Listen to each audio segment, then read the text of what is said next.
Hello everyone, I'm Katie and welcome back to my art studio. This video is all about bad art advice that you've most likely heard before and maybe even followed. Not all advice is good advice, and maybe the people who share these bad tips I'm about to talk about mean well, they just don't know any better themselves. But I'm a believer that bad advice is worse than no advice at all, and I want you to succeed at art, not struggle with it. That is the point of me making these videos. Therefore, here are 5 bad art tips that you should stop following. Number 1. Just practice every day. This is probably the most widely spread piece of advice artists get. Everyone has heard it at least once, mostly from other artists. However, it is far from being good advice. Why, I hear you ask? At first glance, it sounds like perfectly sound advice. Practice makes perfect. If you practice every day, you'll get good in no time, right? Truth is, practice makes perfect if you know what you're practicing. Drawing for the sake of drawing will not necessarily make you better. In order to improve, you need to know what needs improvement and how to improve it. So the correct version of this advice is, learn what you need to practice and practice it every day. Or every other day, really. I'm not a big fan of the draw every day ideology. I like to have a few days completely away from art in order to refresh my brain, but this is a personal thing I feel. Some people prefer to do art every day. It's one of those occasions of whatever floats your boat, I think.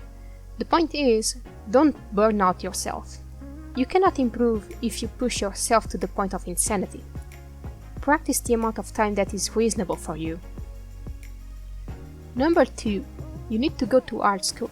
Learning by yourself is a waste. This is one I hear a lot. I'm having some deja vu now since I talked about it on my video about things artists hate to listen to. Link to that will be on the cards up there in the right corner if you want to watch it. But back on topic, you do not need a professional education in order to be an artist. Not even to have a job in the industry. In the art world, what matters most is your portfolio. Nobody cares where you learn to draw. They just care if your work is good enough to do the job they want. You don't need to go to art school at all.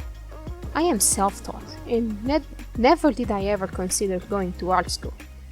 Not because I think it's a waste necessarily, but because I prefer to learn at my own pace, from more diverse sources. Nowadays, with the internet, there's thousands of classes, courses and other resources you can purchase, or even find for free. YouTube is a great library of free resources, for example. For years, YouTube has been my main source for tutorials, product reviews and walkthroughs. Do what you feel fits you best. I'm not saying you should not go to art school. I'm sure you can learn great things there, and most of all you can build a connection network. However, it is not a necessity. You are not putting your talent to waste if you don't go to art school. Number 3. Drawing from references is cheating. You need to learn to draw from imagination. This one is not just bad advice, it's a plain lie. Our imagination is nothing but a big mix of everything we experience during our lives.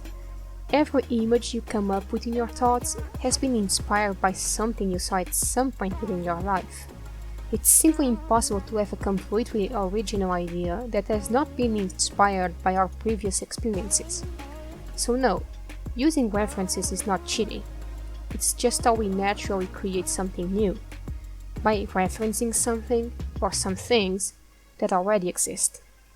Originality is extremely overrated. I'll probably make a video about originality in the future. It's a topic I'd like to talk about. Some artists take pride in saying they can draw something without using a reference, and it's usually younger artists I hear say this, and I'm sorry to be the bringer of bad news, but you are using references. Either you are directly referencing from life for a photo, or you are drawing from imagination, which is nothing but a huge library of everything we ever experienced during our lives.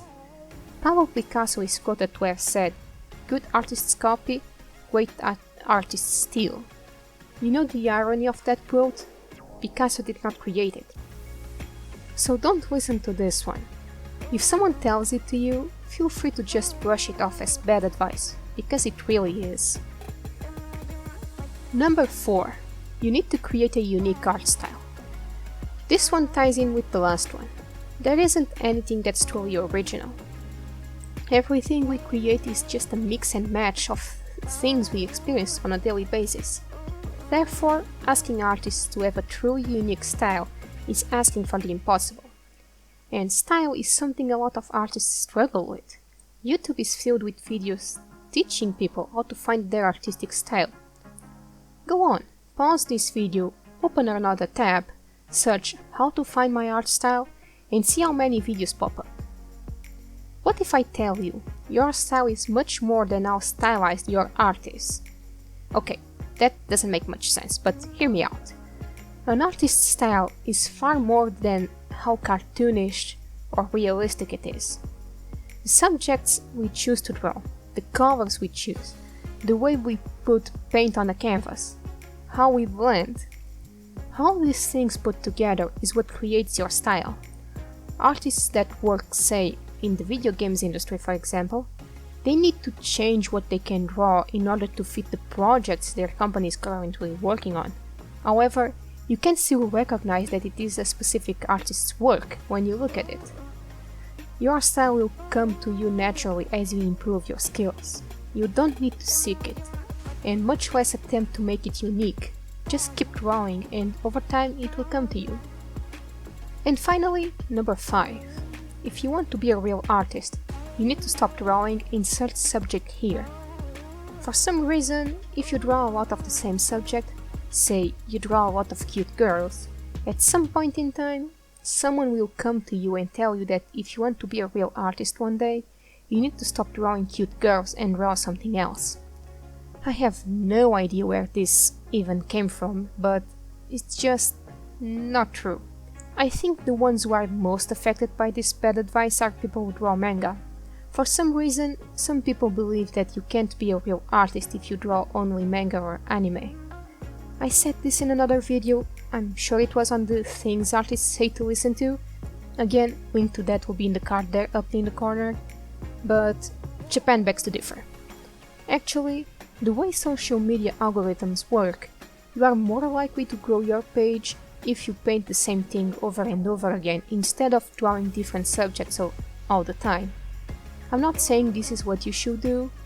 Getting out of your comfort zone every once in a while can do wonders to your artistic growth. Just draw what you want to draw and completely ignore this piece of bad advice that does nothing but hold you back. And those are 5 bad art advices that will not help you at all in your art journey. Do you agree with them? Is there a bad art advice I did not talk about in this video, but you think I should have? Let me know in the comments below, I'd love to hear from you. And that is it for this video. If you liked it, don't forget to like and subscribe to my channel, and if you want to keep up with what else I might be up to, don't forget to follow me on my social media accounts. There are also 2 videos on screen you can go and watch right now, and I'll see you soon. Bye!